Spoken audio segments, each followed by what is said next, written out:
থানার এসআই কামরুল ইসলাম একজন সৎ ও ন্যায়পরায়ণ পুলিশ কর্মকর্তা। ঘুষ দুর্নীতির বিরুদ্ধে তার অবস্থান কঠোর। তিনি বিশ্বাস করেন, ন্যায়বিচার প্রতিষ্ঠার জন্য পুলিশকে অবশ্যই সৎ ও দায়িত্বশীল হতে হবে। একদিন রাতে তিনি টহল দিচ্ছিলেন, তখন এক বৃদ্ধ এসে জানালেন তার মেয়ে নিখোঁজ। কামরুল বিষয়টি গুরুত্বের সঙ্গে নিয়ে তদন্ত শুরু করেন। কিছুদিনের মধ্যেই তিনি জানতে পারেন এলাকার এক প্রভাবশালী ব্যক্তি মেয়েটিকে অপহরণ করেছে। তদন্তের সময় অনেক বাধা আসে।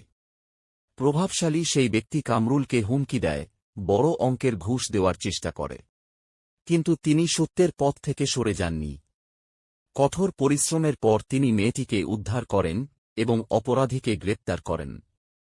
তার সাহসিকতা ও সততার জন্য মেয়েটির পরিবার কৃতজ্ঞ হয়ে যায়। পুরো এলাকায় কামরুলের সততা নিয়ে আলোচনা শুরু হয়। এসআই কামরুল প্রমাণ করেন, সততা ও ন্যায়পরায়ণতা থাকলে পুলিশ সমাজের প্রকৃত রক্ষক হতে পারে। তার মতো সৎ অফিসারদের জন্যই মানুষ এখনও ন্যায়বিচারের আশায় পুলিশের কাছে আসে।